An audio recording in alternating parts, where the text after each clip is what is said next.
Kerala university union സത്യപ്രതിജ്ഞ നടത്താൻ അനുവദിക്കാത്ത vice ചാൻസലർക്കെതിരെ SFI പ്രതിഷേധം തുടരുന്നു. ഇന്ന് വൈസ് ചാൻസലറുടെ മുറിയിലേക്ക് പ്രവർത്തകർ തള്ളിക്കയറി. സുലേഖ ചേരുന്നു.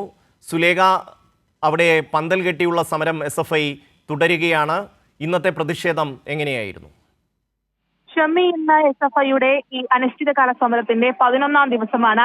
ഈ ഒരു സാഹചര്യത്തിൽ ഈ ഒരു സമരം തുടങ്ങി ഇത്രയും കാലമായിട്ടും VC-യുടെ ഭാഗത്ത് നിന്ന് ഇത്തരത്തിലുള്ള ഒരു യാതൊരു വിധത്തിലുമുള്ള പ്രതികരണമില്ലാത്തൊരു സാഹചര്യത്തിൽ കൂടിയാണ് SFI പ്രതിഷേധം കടുപ്പിക്കുന്ന ഒരു സാഹചര്യം ഉണ്ടായത്.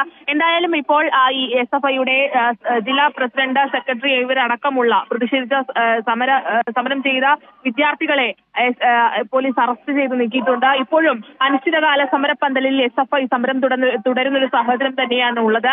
ഇന്ന് 11ാം ദിവസമാണ് ഈ അനിശ്ചിതകാല സമരത്തിന്റെ. ഇത്തരത്തിൽ മുൻ ഗവർണർ ആരിഫ് മുഹമ്മദ് ഖാനാണ് ചാൻസലറായിരിക്കെ തന്നിഷ്ടപ്രകാരം കേരള സർവകലാശാല താൽക്കാലിക VC-യായി മോഹനൻ കുന്നുമലിനെ നിയമിച്ചത്. അന്നു മുതൽ ഇതുവരെയും സർവകലാശാല പ്രവർത്തനങ്ങളെ ആകെ സ്തംഭിപ്പിക്കുന്ന ഒരു അത്തരത്തിലുള്ള ഒരു പ്രവർത്തനങ്ങളാണ്, അത്തരത്തിലുള്ള ഒരു സമീപനമാണ് ഈ VC മോഹനൻ കുന്നുമലിന്റെ ഭാഗത്ത് നിന്ന് നിരന്തരം ഈ സർവകലാശാലക്ക് നേരെ ഉണ്ടായിട്ടുള്ളത് എന്നുള്ളത് തന്നെയാണ്.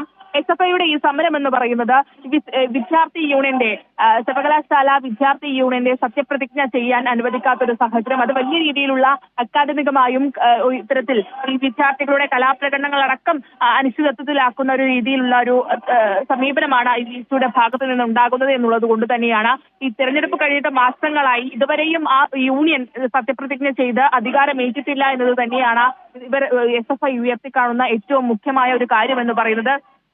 ഇത്തരത്തിൽ വിദ്യാർത്ഥികളുടെ ഒരു അക്കാദമിക കാര്യം, അതിനൊപ്പം തന്നെ മറ്റ് കലാകായികപരമായ കാര്യങ്ങളൊക്കെ തന്നെയും അനിശ്ചിതത്വത്തിലായി നിൽക്കുന്ന ഒരു ഘട്ടത്തിലാണ് SFI ഇത്തരത്തിലുള്ള ഒരു സമരത്തിലേക്ക് കടക്കുന്ന ഒരു സാഹചര്യം ഉണ്ടായത്. എന്തായാലും ഇന്ന് VC-യുടെ റൂം ഉപരോധിച്ചുകൊണ്ടാണ് SFI ഈ സമരത്തിന്റെ മറ്റൊരു ഘട്ടത്തിലേക്ക് കടക്കുന്ന ഒരു സാഹചര്യം ഉണ്ടായത്. ഈ VC-യുടെ റൂമിൽ ഇത്തരത്തിൽ വൈസ് ചാൻസലറോ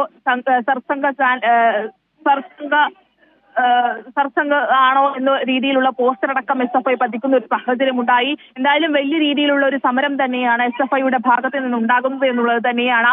ഇത്തരത്തിൽ ഈ സെനറ്റ് യോഗങ്ങൾ ചേരേണ്ടതുണ്ട്. മാർച്ചിന് ശേഷം കേരള സർവകലാശാല വൈസ് ചാൻസലറുടെ ജനാധിപത്യ വിരുദ്ധ നടപടികൾക്കെതിരെ SFIയുടെ സമരം തുടരുകയാണ്. കേരള യൂണിവേഴ്സിറ്റി ആസ്ഥാനത്ത് സുലേഖയാണ് വിവരങ്ങൾ നൽകിയത്.